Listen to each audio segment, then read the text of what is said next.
Good evening, everybody. Welcome to another edition of Scotland at 7 with me, Gordon Ross, and in the studio this evening, my usual cohort of Chris McCusker from the SNP's Socialist Group. Welcome back, Chris, as usual. Thank you very much, Gordon. And tonight we have a special guest tonight. This is Effie Samara. Hello. Effie, I think maybe we should ask you to say one or two words about yourself, but I understand that you are Greek originally. Well, yeah, that's right. I do have a lot of Greek blood in my veins, that's right.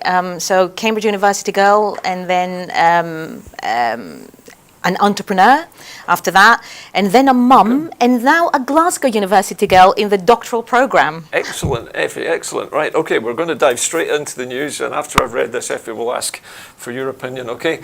Okay, the Scottish budget today has been passed. The MSPs have voted to pass the Scottish Government's budget for 2020-21, securing the cash boost for the NHS, investment in vital public services, and a more progressive tax system. The amended budget delivers on key issues raised by all parties in the Parliament. The agreement builds on key Scottish Government commitments to invest £15 billion in health and care services, and police will benefit from a total uplift of £60 million in the next financial year, with £13 million of additional investment in frontline services and a further £5 million of additional capital investment, £10 million more than the Tories demanded. The budget includes the radical step of introducing free bus travel for more than 700,000 young people aged 18 and under from January 2020, saving students hundreds of pounds in travel to college and giving families in poverty much needed mobility. The budget was passed following agreement by the SNP and the Scottish Greens by 63 votes to 55, with Scottish Labour, the Conservatives, the Liberal Democrats voting against. Commenting on the budget bill passing stage 3, the Finance Secretary Kate Forbes said, "I'm pleased that Parliament has supported this budget, which will deliver certainty for our vital public services and local government. It supports our ambitious plans to accelerate Scotland's transition to a net zero economy and provides a record £15 billion investment in health and social care. It will also help us tackle inequalities, deliver first-class public services, and ensure no taxpayer in Scotland will pay more income tax on their current income. I now hope that the UK government will deliver on its promises in their long overdue budget next week." Speaking after the Stage 3 debate, Scottish Green Environment spokesperson Mike Ruskell said, "This is a historic budget, thanks to the Scottish Greens. Next year, over 700,000 young people across Scotland and their families will benefit from free bus travel for under-19s. The SNP MSP Tom Arthur said, "While the Tories at Westminster have presided over real terms cuts of £840 million to Scotland's resource budget over the last decade, the SNP has delivered a budget that protects our cherished health service, supports our schools, and tackles the climate emergency. This budget was set against the backdrop of heightened uncertainty and risk created by the UK government's decision to delay their own budget. But this SNP government has offered vision and leadership at a crucial moment for Scotland." Brexit remains the biggest threat to Scotland's economy, which is why it's so important to have a budget which delivers certainty and stability for our economy and for industry and business. In the face of massive Westminster cuts, where Scotland has the power, the SNP will take a different, fairer approach and give people living in Scotland the best deal in the UK. The opposition parties can carp from the sidelines all they like, but the figures speak for themselves, and the SNP will continue to deliver for the people of Scotland. Now, Chris, I'm going to come to you first on this one, because I know that you know a fair amount about this, but this does seem to be a challenge, really, to the Tories in London at the moment, who haven't managed to produce their own budget yet. No, and I seriously hope that this budget isn't subject to any amendments. Is that code for reductions, Chris? Yeah, because because they're going to be delivering their budget later than expected, we're not entirely 100% assured of what they are actually going to be allocating to us. So they might still pull the rug out from under us, do you think? Do you know, it's Tories we're talking about, Gordon, do you know what I mean? Need I say any more? Okay. Samara, I'll come to you next. I know that perhaps facts and figures are not your forte. No, they're not actually, but no. But it's good to get a different perspective on this? Well, these are big figures, and one can only be really happy about what's happening here. Free bus travel for the under 18s, and especially the support for the mental health and healthcare in general. Yeah. That's a fantastic news. How does that compare, do you think, against what's happening south of the border with mental health? Well, there is a real difference there, because even ideologically, you don't really get the acknowledgement of how important that is. Here we've had a good 2 or 3 years, I think, of that being almost frontline politics in terms of priorities. In terms of the politics of how you set the budget. This is not the case at all. This is not the case at all in England. There's a lot of talk about this. There's a lot of rhetoric, but it's not supported through action. So what you're saying is they talk the talk, but they don't. They don't actually pay for it. Absolutely. So there is I think you can correct me if I'm wrong, but I believe there is special provision for mental health within the budget. Yeah. There's a great deal of detail. Obviously, we can't report all of it course. because we don't have the time. But I do believe that there are elements in this budget which deal specifically with mental health as part of the health service funding. Exactly, and the care as well as the care services, which will, either affecting us at the moment or will at some point in our lives, which again, this is something that is seriously lacking south of the border. Yeah, you think the protections that we're offering here perhaps are better than? Oh, absolutely, absolutely. Okay. Well, listen, I'm going to move along to our next story, and this is a very sad day indeed, and particularly, Chris, I know for some people that you may know. And this is, of course, the sorry tale of Flybe. The UK airline Flybe, which specialised in routes connecting United Kingdom regional airports, has collapsed today, leaving many passengers stranded. Commenting on the collapse, a UK government spokesman said, following the commercial decision by the company, Flybe has ceased trading. We recognise the impact this will have on Flybe's passengers and staff. Government staff will be on hand at all affected UK airports to help passengers. The vast majority of Flybe routes are served by different transport options.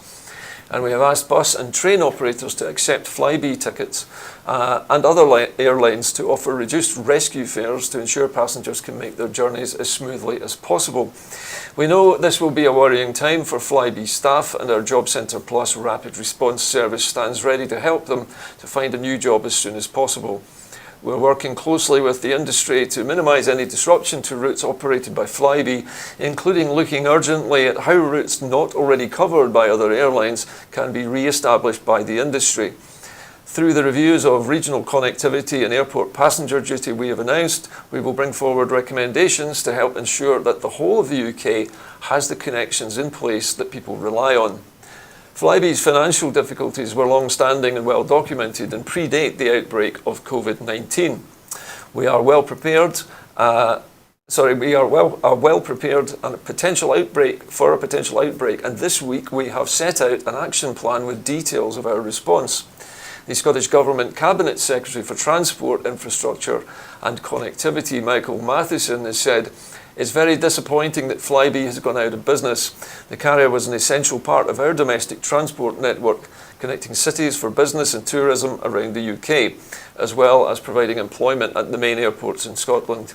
We understand Flybe had around 300 employees at its bases in Edinburgh, Glasgow and Aberdeen. And we have this morning contacted administrators Ernst & Young, based in Manchester, to offer support to affected staff through our initiative for responding to redundancy situations, Partnership for Action Continuing Employment, known as PACE. My officials have spoken with AGS Airports and Edinburgh Airport and Highlands and Islands Airports this morning to discuss how we can best help to ensure connectivity is maintained and enhanced. We have also spoken with Loganair, who are preparing to take up a number of Flybe's former routes to help maintain connectivity. The Scottish Government and its agencies will continue to work closely with Scotland's airports to deliver our collective route development ambitions in a highly competitive global market. We have a strong track record in helping airports to improve connectivity, and that work will continue. ScotRail and other UK train operators have stepped in to help staff and passengers left stranded by Flybe's collapse. They have agreed to provide free travel to Flybe staff and customers who are unable to travel over the next week. They should show proof of their employment or their planned journey, such as an employee ID, a boarding card or flight confirmation, 2 operator staff at the most appropriate railway station. Robert Nisbet from the Rail Delivery Group, on behalf of the train operators, said, "We know how distressing the news about Flybe is for their staff and customers, which is why train operators have arranged free travel to help them get to their destinations." Now, if I might take your comments first, Chris, because I know you have a direct connection through your work with particularly Glasgow Airport. The trade union rep at Glasgow Airport, and I actually worked on the particular Flybe product. These are treated as products in the airport, not like single entities. So you get assigned to an actual sort of like product, or more than one product, and that's your kind of like baby. I enjoyed my time in Flybe and met some fantastic colleagues, and I'm really upset that this has come quite quickly on the hoof of Thomas Cook as well. I think it's absolutely shocking. It has to be pointed out that the 2 most senior at the top of Flybe are Richard Branson and the owners of Eddie Stobart. So that's 2 major haulage companies, if you like. I was going to say, Chris, I heard it said, particularly online recently, that airlines are frequently looking for government bungs to help them get over problems. And I know that Flybe had a short-term £100 million loan, I think, from the public purse. And yet, very wealthy individuals like Richard Branson, who you would expect would have access to the kind of money necessary to get over this problem, and not put his hand in his own pocket. Walks away and wipes his hands clean and doesn't think of the consequences.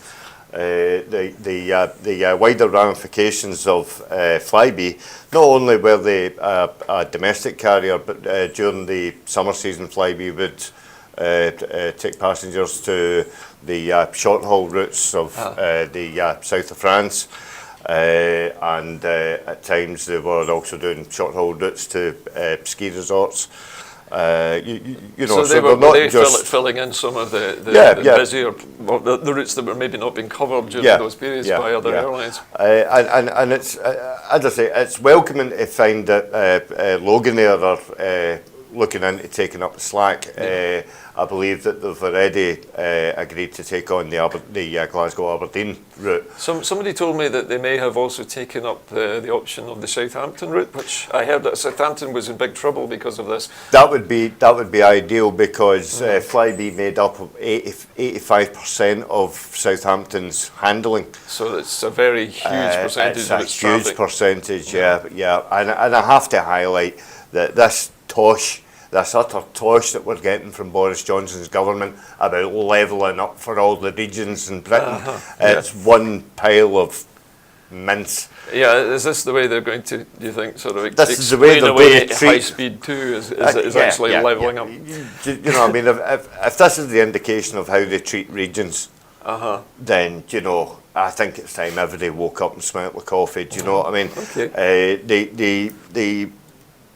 Not just the jobs within Flybe, we have to think about the actual ground handlers, the actual handling agents who employ staff in order to book the aircraft in. And I was going to say there must be at least the same number again of ancillary staff who serve that airline when it comes to the airport. Well, of course there is. Airside, I mean, and it goes right down to the people that refuel the aircraft. You're looking at the cleaners. You're looking at catering staff as well. It's more thousands and thousands of jobs affected by this. Oh God, aye. But honestly, Loganair have got a chance to step in and re-establish themselves as Scotland's airline. Because by God, we will need an airline once we're independent. Let's hope so. If I could turn to you, I know that this is also not your specialist subject, but everybody has opinions on these things. And my instant reaction to this is when Boris Johnson started talking about levelling up. In other words, stopping so much flying and transferring more people onto things like the rail network and so forth. This is really nothing to do Well, with that, Boris is it? Johnson employs Chris Grayling. Need I say any And we more? know what Chris Grayling's nickname is. Yes. So, wait, I'm not quite sure whether we can repeat that in front of. But it's. Oh no, I'll say it. Failing Grayling.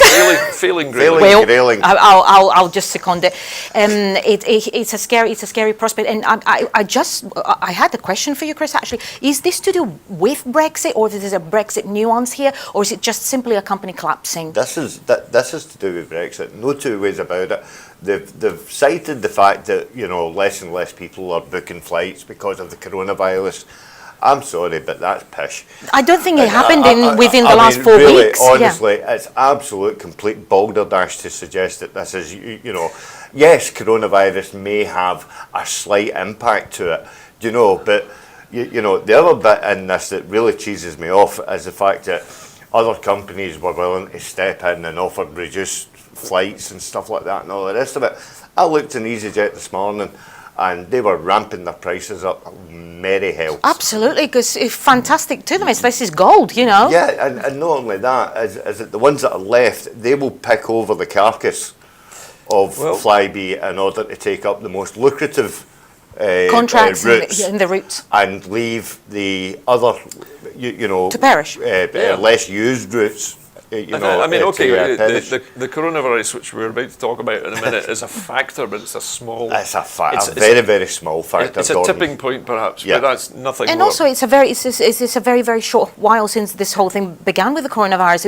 I'm not quite sure that but in terms of Flybe's problems go back exactly. years, It's not the last month management. or so. Yeah. But it also has to be pointed out as well that 5 years ago, maybe even 6 years ago, Richard Branson, when he came into Flybe, said that he was going to rebrand the whole stock, do it out as Virgin Connect. Never happened. Which never never happened because A, never put his hand in his pocket, and B, probably didn't want his name associated, with. Okay, well, we have to just insert the word allegedly there because... No. I'm telling you this as gospel. This is on any airline website that you want to Google. We'll take it under advisement, Chris. I need to move on to our next story, which is, of course, the dreaded coronavirus or COVID-19. The authorities have confirmed the first UK coronavirus death. A Royal Berkshire NHS Trust has confirmed that an older patient is the first to die from the coronavirus in the UK. Professor Chris Whitty, England's Chief Medical Officer, confirmed the older patient contracted the virus in the UK. Professor Whitty said, "I'm very sorry to report that a patient in England who tested positive for COVID-19 has sadly died. I offer my sincere condolences to their family and friends and ask that their request for privacy is respected." The patient who was being treated at the Royal Berkshire Hospital was an older patient who had underlying health conditions. We believe they contracted the virus in the UK and contact tracing is already underway. In Scotland, the Chief Medical Officer for Scotland, Dr. Catherine Calderwood, has confirmed a further 3 patients in Scotland have tested positive for COVID-19, bringing the total number of cases to 6. The patients are currently clinically well and are receiving appropriate clinical care. The patients are from Forth Valley, Greater Glasgow and Clyde and Grampian areas, and all 3 new cases are contacts of known cases. Dr. Catherine Calderwood said that with all of these cases, our thoughts are with the diagnosed and their families. Scotland is well equipped to deal with this kind of infection, and we're doing everything we can to contain the virus at this stage and to minimise the risk to the public. Clinicians are now conducting contact tracing, the process of gathering details of the places those who have tested positive have visited and the people they have been in contact with. Close contact involves either face-to-face contact or spending more than 15 minutes within 2 metres of an infected person. The risk is very low in situations where someone may have passed a patient on the street or in a shop. Health protection teams will contact those who are at risk from the current cases, and those who are not contacted are not at risk. We can all play our part to limit the spread of the virus by washing our hands frequently for 20 seconds, as well as always carrying tissues and using them to catch coughs and sneezes, and then putting the tissue in the bin. And don't touch your face. The latest public health advice is also available on the NHS Inform website. So I think this one I will start the conversation with you this time, Effie. This is a little bit more of a human story, isn't it? It is, and also I'm delighted to report, although I'm not part of the medical school at Glasgow University, that there was some good news a couple of days ago when an algorithm to do with metagenetics had been studied and not revealed exactly, but analysed within the medical school, which will hopefully lead to some very interesting results on the way to getting a vaccine for this thing. So this is a potential scientific development. Absolutely, it is a big scientific university? development, and it's to do with the way that they read the algorithm, the way they analyse the, if you like, the sequencing. Is this where of they the can virus. model the spread of the Absolutely, virus by using yes. computer modelling? It's a new way that Glasgow are using, and they have used it on coronavirus and other viruses, I'm aware, over the last few years. But in this particular case, it's actually borne some fruit, and that only came through about, I think, about 48 hours ago. I read about this. So Well, that's always good to get some it inside does take information. time, though. That's the only thing, I'd It's imagine not going so. to happen overnight. So especially with clinical trials and things like that. So you could be looking at potentially a few months. But the good news is that we're still within the containment phase. We're not. It's not. Yeah, it hasn't overwhelmed It's us yet. not overwhelmed us. I think we are expecting to see a few more cases in Scotland, according to the latest news. So be aware. Wash your hands. Don't Well, I think sneeze in it's people's just faces. normal sort of hygiene applies. Absolutely. Chris, do you have a take on this story yourself? Or Well, yeah, just as Effie said, it's a silly you know, question. I He mean, always has to take on every story. wash your hands and sing "God bless, God save the Queen." God save the Queen," or "Land of Hope and Glory," or something Maybe like not do that. Maybe do the happy birthday thing twice, I think. I don't know. I was reading Wee Ginger Dog today, and he was saying that singing "God Save the Queen" does tend to keep all sorts of unpleasant things away from you. Well, And yeah, I think if you sing, it was used a lot when we were a colonial power to keep the locals away. I think obviously, you know, especially if you sing the Sex Pistols version, you know, where they Yeah, I can talk about imagine, yes. where they talk about the fascist regime and stuff like that and all the rest of it. By all means, the most alarming thing about this coronavirus is that the levels in shops at the moment are drastically going down. People are panic buying now. Levels of what, Chris? Levels of toilet paper, Hand sanitizer. hand sanitizer, kitchen paper as well, Yep, kitchen kitchen roll, paper, wipes. antibacterial wipes. Yep. And I guess any kind of face mask. So you probably need to go down to B&Q now to get one of those. Well, yeah, you would probably need to, but even at that, I think the levels of that are slowly depleting. But again, we were saying earlier on in the week that wearing a face mask when you don't have the virus It's not a isn't protection. really a great protection. But wearing one when you do have it. But again, I also heard a report from somebody in the medical profession saying that antibacterial wipes and gels and stuff like that are all well and good, but it's not a substitute for washing your hands with soap and hot water. Yeah, I'm washing the actual viruses I off your remember skin. back in the day when my father used to come home from work when he worked with the Asheville, and it was literally under his fingernails, Yeah, and he had stuck. a massive big thing with a Swarfiga, and he Yeah, would just no, sit there, Washing, for 10 minutes before he had his dinner. Do you know what I mean? Take that long to get it off. So I mean, I think natural, cleanliness obviously is the watchword, and don't do what Donald Trump done by saying I haven't touched my face in the last 3 days. Has he? And he kept on doing that all throughout the interview. It sounds almost as bad as Boris Johnson saying he'd shaking hands with everybody who'd had the coronavirus at the hospital the other day. Man, that was it. They really are. Anyway, in the hospital that Boris visited, nobody actually had the virus. And he visited at about 2 a.m. in the morning and nobody would shake his hand. Yeah. They also made great play about the fact that at PMQs yesterday. They made great play about the fact that he turned up at this hospital at 12 o'clock at night and stayed for 3.5 hours, and there was no television cameras or no entourage and all the rest so of it. brave, What a selfless. pants. Say it, Chris. It's a load Such of, a cynic, isn't a it? load of pants. Okay, You know what I mean? but listen, before we go off on another Boris Johnson bashing session, Chris, let's move on to a happier story in a way. This is the tale of Clara Ponsati, who is, or was, the Catalan Minister for Education, and it's about her extradition case.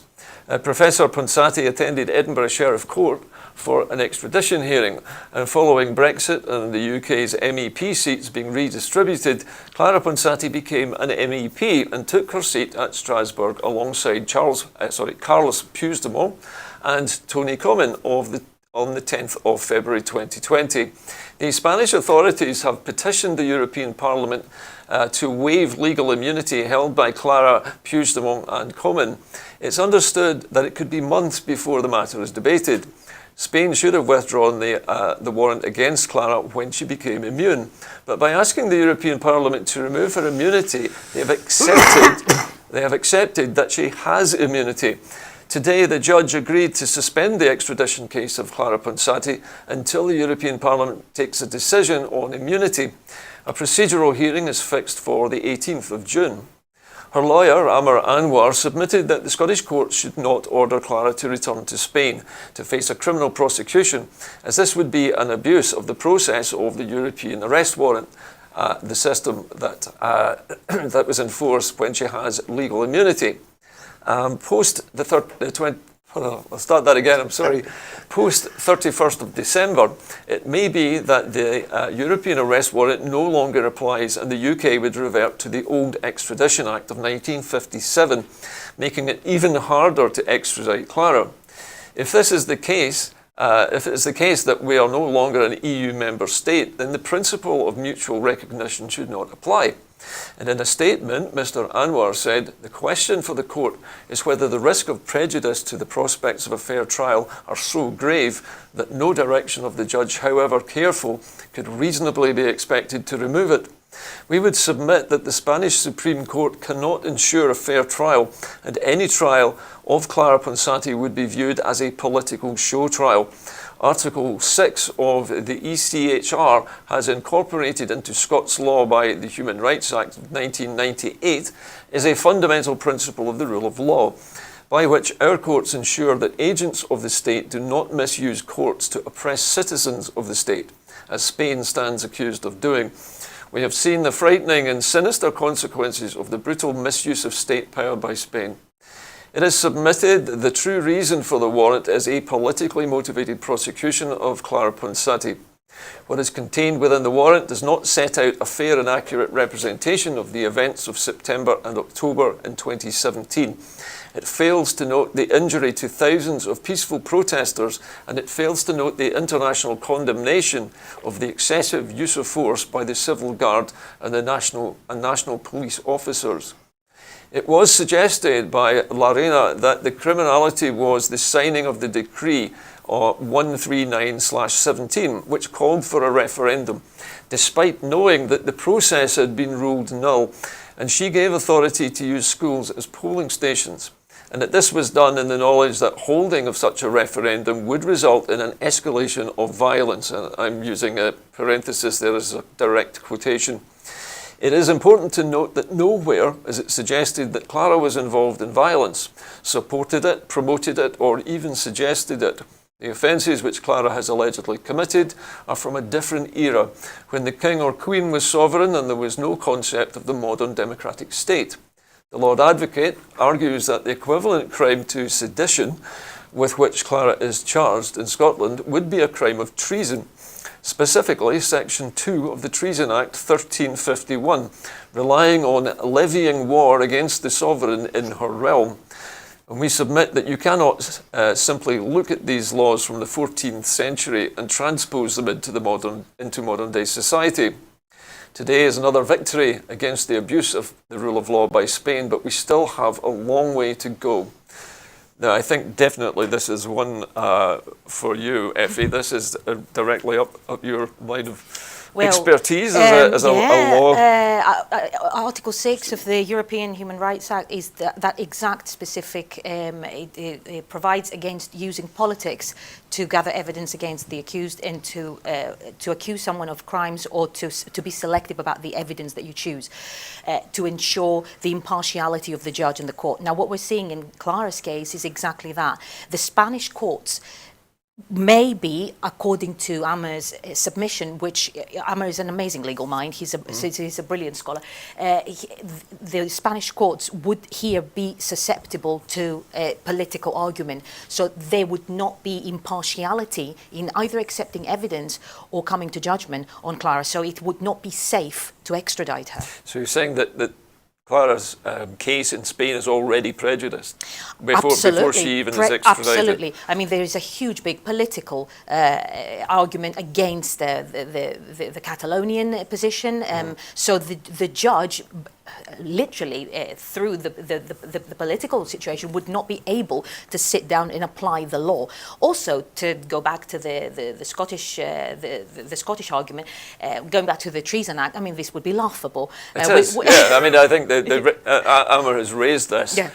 What was it, from 1431 it's or something? I think it's the 1400s, 1351. 1351. Okay, yeah. so we were talking just the time after So Robert medieval, Bruce. yeah. Absolutely, yeah. So The you Treason cannot Act. transpose the argument. You would have to either apply European law, but at the moment, obviously, because of the situation that we don't know how European law applies right now, given that we are in the transition phase, this case needs to be stayed and looked at again when it's safe to do so. Well, thanks, Effie. Chris, it strikes me, looking at this, that Brexit might accidentally be useful to Clara Ponsati in this regard, because if we lose the European arrest warrant because we've left the EU, then surely it's going to be very, very difficult for the Spanish government to extradite Clara under our old extradition laws. And my only hope is the fact that Spain don't forever hold this against us.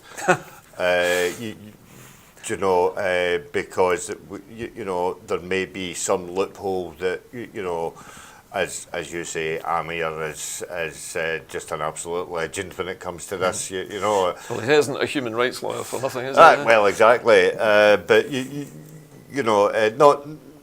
not just using the loopholes. I firmly believe that Amir could tie up anybody in verbal linguistics. When it comes down to arguing the case. He's got a proven track record. But I was quite curious that and I know it might be a bit of play on a Hollywood movie, but if you remember Braveheart, it was supposed to be said that Bruce was heard of saying that he was charged with treason, and he said, "How can I be guilty when England is foreign to me?" Oh yes, this was Wallace. Supposedly Wallace is the ones at his trial. So would that not, would Clara not be in a similar situation where she, quintessentially is Catalonian and finds that Spain is now foreign to her? I suppose the Spanish would argue that there is no such thing as Catalonia. So you've got the identity argument there. So she would put herself forward as Catalonia, identify as Catalonia. But at the moment, as that situation stands, I don't think that the Spanish would recognise that argument. They're not prepared. As far as they're concerned, Catalonia as a place was just kind of obliterated when Spain was formed. Yeah. Well, according to the Johnson government, Scotland's only a region. You know what I mean? Oh, I do. It only lives in North Britain. Well, North Britain, exactly. It's about to take another twist actually with our next story. Oh, I can't wait because this concerns the Secretary of State for Scotland, Alistair Jack.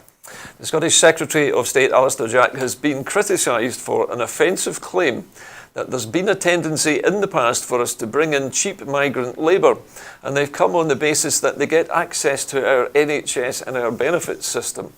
Now, under pressure from SNP MSP Annabel Ewing, Mr Jack said that his solution to the post-Brexit salary threshold is to put pressure on Scottish employers to lift wages, dismissing the fact that the Scottish Government has proposed a real living wage to help achieve that goal, while the UK Government has not.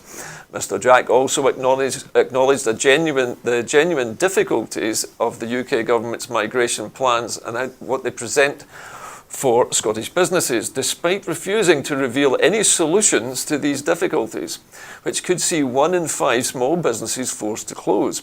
Annabel Ewing, MSP, said, Alistair Jack's comments on people who have come to Scotland to live and work, who in turn contribute huge amount to our economy, NHS, industry and communities, were offensive and deeply disappointing.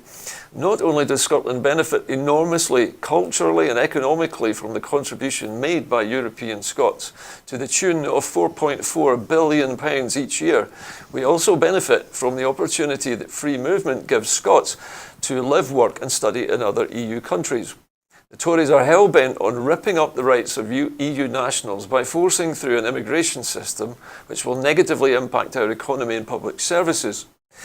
It looks increasingly like the UK government has no understanding of the demographic issues that Scotland will face as a result of Boris Johnson's hostile and insular plans, and has zero plans to act on any concerns raised by businesses across the country.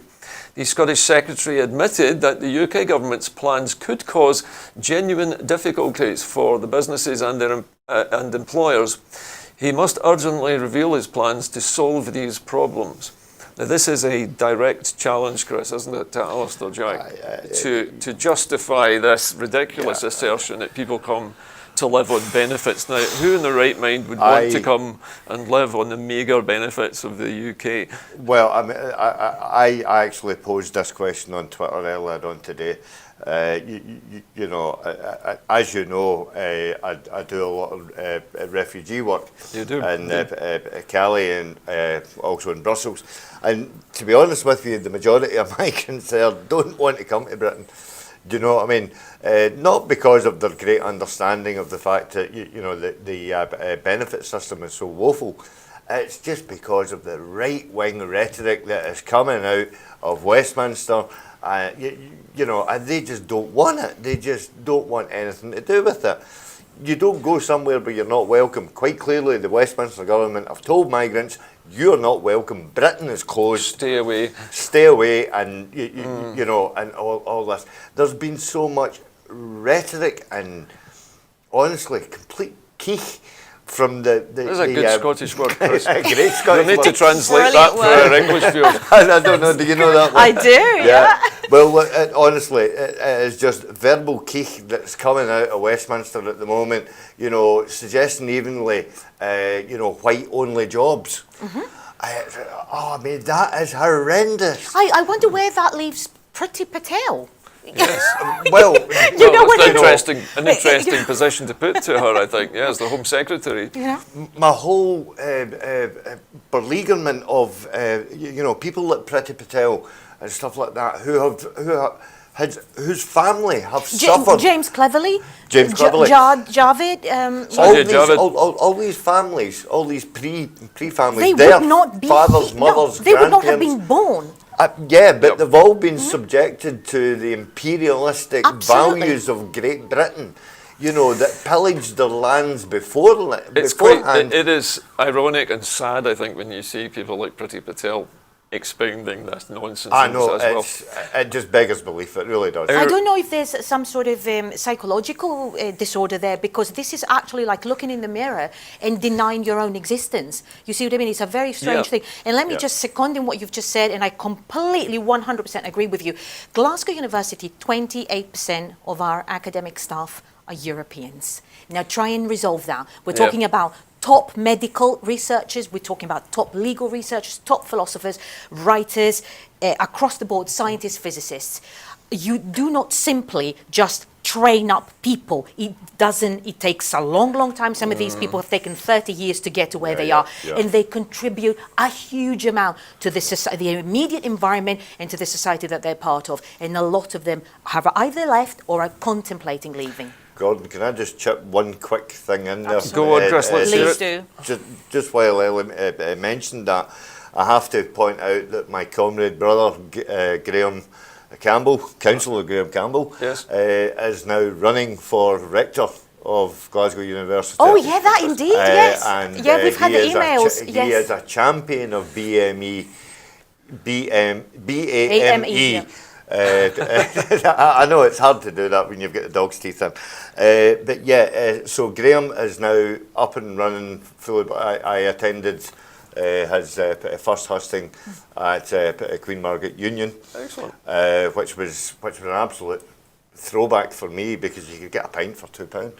You can still get a pint for £2 there, Chris. Well, anyway, before we vote Graham.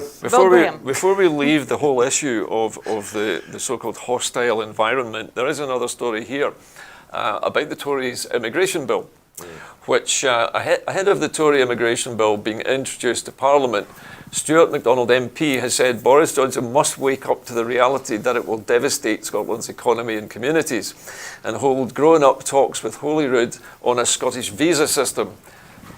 Now, the immigration bill, which will be introduced to the House of Commons today, will end freedom of movement rights and close the door on vital workers that Scotland and the UK needs, particularly in industries such as social care, construction, hospitality, and agriculture.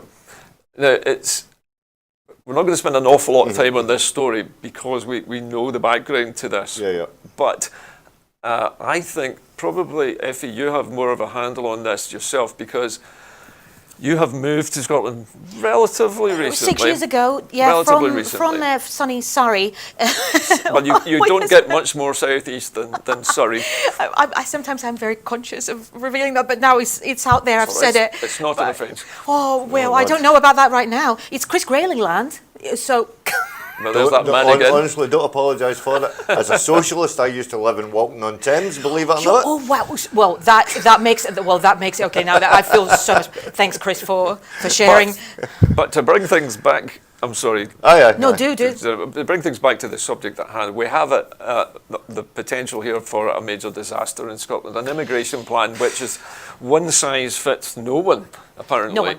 No. Because devastate, the report says devastate, I would say decimate. There will be certain pockets, there will be certain sectors of the Scottish economy that will simply, and I think also on the demographic question, there are specific areas which within the next 10 years are predicted to literally begin to disappear off the map. Well, many of them, I know many of the hotels and restaurants across Scotland have probably got a European employment ratio of at least 50%. Absolutely. Because all these young people are free to travel and work anywhere in the EU. And likewise for the Scottish, for the young Scots and the young Britons or English. Yeah, being able to travel and broaden their horizons. So this is a reciprocal. When Pretty tweeted this morning about how proud she was that she was ending freedom of movement. Proud. I think historically, this must be the first time when Home Secretary boasts about stopping your rights, that being wonderful news. Yeah. I didn't know whether to laugh or cry, and people obviously, attached the tweet and had different comments. But this is actually almost a suicidal attempt at, but what it shows, Gordon, I think, and that's where the ideological point comes into it. They're not stopping freedom of movement for people who can actually buy it. They will never stop that. You can get a British passport with £1 million cash. You will not be asked questions. The character question won't come into it. None of it. So you could probably own half of London as well. Absolutely, and they do. Now, so the question is controlling the movement of the people who are least able to afford it. That is what they want to do. They don't want, your niece, my niece, going out there with a backpack to discover the world because they want to keep these people under control. That's the best way to forward and advance a system of fascism, a system of totalitarianism. It is how Nazism began with the control of the movements of people. But you know as well as me that even to earn £30,000 and live in Surrey is just absolutely. Well, you're talking poverty, you cannot You can't afford live No. a car garage in Surrey without you know having Listen, access to. I agree entirely. Unfortunately, both of you. I'm sorry, we've got to keep moving on. The programme has got to travel to the end. Oh, Boris is Now on the screen. we're looking at Barnier. Now Barnier is the man charged with negotiating Brexit for the European side, and he has expressed grave. He says there are grave differences between the EU and the UK in trade talks.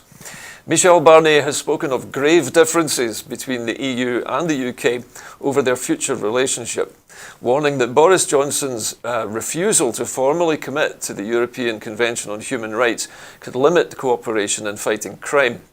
Following the first round of negotiations between the two 100-strong teams, the EU's chief negotiator said that there were many divergences between the two sides. He also said they are very serious divergences. The problematic areas were said to range from the maintenance of a level playing field for British and European businesses to the role of the European Court of Justice and conditions on future access for European fishing fleets to British waters. He ran through the main obstacles to a deal, and Barnier said the British position on the role of European courts posed a threat to the level of ambition of our cooperation on joint work to fight crime, terrorism and money laundering. He said that the UK had informed him that they do not wish formally to commit to continuing to apply the European Convention on Human Rights, and nor do they wish to permit the European Court of Justice to play its full role in interpreting EU law. Mr. Barnier said that on issues such as the exchange of personal data, including DNA, the UK's formal commitment to the Convention of Human Rights and the recognition in any trade deal of the role of the Court of Justice as an arbiter of EU law was a must-have. This is serious. I say this is grave because if the United Kingdom's position does not move, it will have an immediate and concrete effect on the level of ambition of our cooperation, he said. The British government has not said it will quit the European Convention on Human Rights, but it does not believe that the EU should demand obligations in a treaty beyond that agreed by other independent countries. Boris Johnson's government does not want a role in the European Court of Justice within any future treaty, while accepting that the court interprets EU law for member states.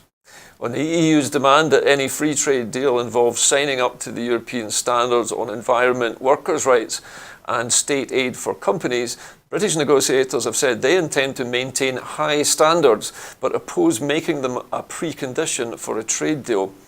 Whilst we agree on preserving high standards, my question is why not commit to them formally? It's a question of trust, Barnier said. He added that he had been quite surprised to see the UK mandate for negotiations with the US, in which the government is vowing it will not water down its standards. I was very interested to see that there was this element of the level playing field, Barnier said. Of course, it's a different context, a different proximity, geographic and economic proximity, but the philosophy is the same. We will need an agreement on a level playing field to guarantee that which was promised by Boris Johnson and the European leaders in a political declaration to avoid any unfair competitive advantages. On fishing rights, Barnier said the UK's proposal to negotiate the level of catches in British waters on an annual basis, similar to the agreement with Norway, was impractical. He noted that the EU and Norway negotiated over 5 species of fish, while there were 100 shared stocks in European and British seas. Barnier said the British government was further insisting that fisheries should be outside the main trade deal. An economic agreement with the UK will have to include a balanced agreement on fisheries.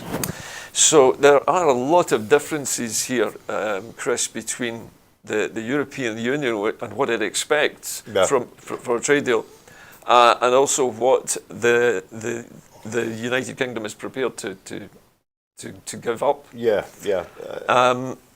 Effie, I think I haven't asked you much about this yet. I'll come back to you in a moment, Chris, if I may. Now, Effie, you're looking at this from a completely different set of, through a different lens, if you like. Chris is more a political animal, I think you could say. Effie, you're looking at things more from... theoretically political animal, the theory of politics. I'm interested to your spin on what Mr. Barnier is doing here. It seems to me like he's laying out a whole series of preconditions. And he's not changed. You know, Barnier in Europe and in Brussels have not actually really much changed their script of the last few years. So they started, I don't know if you recall, going back to 2016, week one of this whole Brexit debacle. This is it. It's the integrity of the single market. It's the human rights situation, the European Court of Human Rights, and it's the oversight mechanisms. Now, you have got, if you want access to this stuff, you have got, it's almost like, you know, we say and we keep on repeating, if you want to be part of this club, you've got to be a member of it, and you've got to respect the rules. Obviously, what's happening here, there's a lot of paradiplomatic activity going on in the corridors, and reading, just as you were just reading out the letter from which was dispatched from London, as Monsieur Barnier was sort of trying to explain it to journalists. To me, this was signed by Dominic Cummings. This whole thing, this whole ideological, stern or austere form of, we don't want to be part of this, we don't want to be part of that. And also, you know, I actually don't believe them. Who will believe Boris Johnson? They say they want to maintain high standards, but they do not wish to be formally attached to them. Why not? Yeah, it's a bit like saying you want to live with somebody forever, but you want to marry them. Exactly, precisely. There's no commitment to this. And here you're talking, going beyond that, you're talking about actually phytosanitary protections, you're talking about health, you're talking about exchange. I heard about a week ago that they said that they do not wish to receive data on pandemics and epidemics now from Europe. Bizarre. So that again came in the form of a formal letter. Now, where is all this coming from? And actually, in what way is it going to harm the British people? It appears to me, at least, Chris, I don't know if you agree with me here, that just about everything that the British side has set out is basically screaming, we don't want anything to do with Europe. Yeah. And we're only going along here because we've been forced to do this. Just as Effie said there, as that the EU have not flinched one bit. They don't need to. They hold all the cards. What they set out 5 years ago. And funnily enough, actually, and I think I'm pretty sure that you're going to agree with me on this, Effie, but we were warned about this by, and correct my pronunciation, Yanis Varoufakis. Oh yes, absolutely. Now, Yanis highlighted the fact that when you're dealing with the EU, it is their way or nothing at all. They will make small, they will make small concessions in order to try and accommodate you know, in order to keep the status quo. But very strict. You have to be flexible. Yeah. You know, and you also have to be reciprocal. Well, in order for trade to be fair, everyone has to be playing by the same rule book. Otherwise, somebody is a competitor with everyone else then. Well, and has an unfair absolutely advantage. Correct. And I go back to what I said on Monday, Gordon, if you remember, that, you know, you have to be in it in order to change it. Absolutely. You cannot change it from the outside. And also, Britain had a great position. They enjoyed over 70 MEPs, and within every single area of European activity. And all of that is gone now. And all of that is gone. All of it is gone. You know, to be fair, some of the MEPs never even turned up for fishing debates and all the rest of it. Oh, come on. You know, but I mean, Listen, and the point has to be made. The conversation with specific personalities. And the point has to be made that if Scotland was independent, we'd have 12 MEPs. 12 MEPs, and that would be amazing. Effie, Chris, I need to move us on. We're running low on time here, so we're going to move to our next story, which is across the Atlantic, and it is the story of US Senator Elizabeth Warren, the liberal firebrand who emerged as the top Democratic contender for the White House on the strength of an anti-corruption platform. Now, she has ended her campaign and dropped out of the race. But it also seems, from what we can read here, that she has also, so far, failed to endorse either of the remaining two candidates. She just hasn't decided It's a difficult whom to back. It's a difficult one. I know that Joe Biden has made some overtures by flattering her a little bit, but we don't know whether she will What's your feeling, Effie? Do you think she My will swing feeling towards is, I Bernie think you know Sanders? what's coming. She might go with Sanders on this. Again, depending on where she feels Who's going to win? Who's going to win? Because Yeah. this is actually crucial. Do you want Trump in the White House for the next, practically 5 years? Yeah. So and also it demonstrates something that we talked about earlier. I think there is an explicit bias against. There's big misogyny in America. There's all of this sort of almost Christian, neo-Christian fascism, neo-conservative fascism, which has nothing to do with either Christ or Christianity. This is simply just a made-up ideology that they've come up with. It's actually very, very dangerous. I'm sorry to see her go. I think she was a brilliant candidate. It's a shame. Yeah. Well, listen, Effie, I'm afraid, Chris, Effie, we'll need to leave this story. Move on to. We've got a little time, Chris, for you if you want to make some. Well, I comments was on only this. going to make one point, as the fact that Elizabeth Warren has been on the. She was trying to appeal to the middle classes of American society, and that might that might tire more to Biden. Tire more to Biden More of a than what it moderate. would to the old slow Joe. I think there are certain parallels between what's happening with the Democrats in the US and what happened last year with the Labour Party here, where the leadership needs to be seen to be capable of beating the opposition. Yeah. And in the case of Jeremy Corbyn, he was very far to the left, Boris Johnson very far to the right. There was no middle ground, and I think it seems that the Democrats are maybe looking towards Biden to try and take that centre ground. Yeah, but just like the Labour Party at the moment going through its transition, Keir Starmer is trying to appeal to that sort of like centre ground, together. And try and bring in the two factions of Corbynism and Blairism, and I think that is an insurmountable task. Because the two factions quite clearly don't get along. And it also shows a deeper schism within the English psyche, Yeah. But I mean, trying to introduce socialism to English values where it is run by the right wing. It's a puritanical, absolutely. And it's also allergic. It's also run by the right wing media as well. Of course. You're basically urinating up the proverbial brick wall with that one. Well, I'm going to call a halt on this story because we need time just for our last item this evening. Now, this is a story which is very serious. Ahead of an International Women's Day, beg your pardon. We have lost a little bit of the script here. Beg your pardon. Yes, I'm sorry. The last story is actually a good story, I think, supporting the food and drink industry, tourism.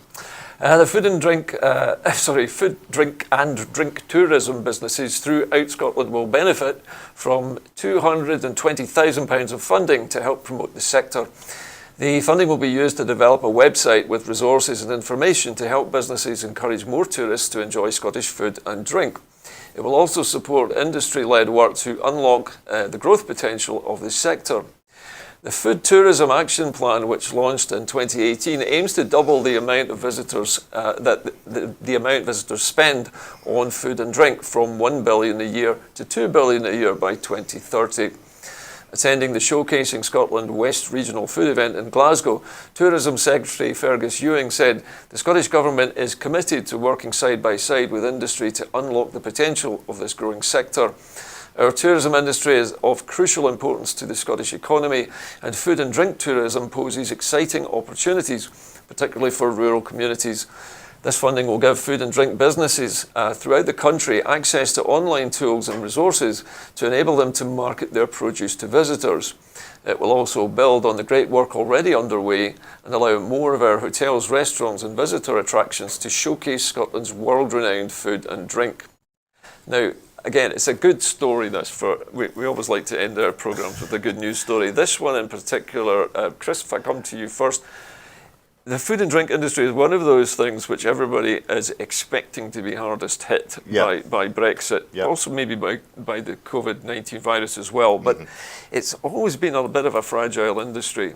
It's fragile in the sense that it can be interrupted by problems with It transportation. can be, yes, and the wider ramifications of And also something people like travelling. COVID-19. And also people travelling Of here. course, that'll impinge people from actually travelling in the first place.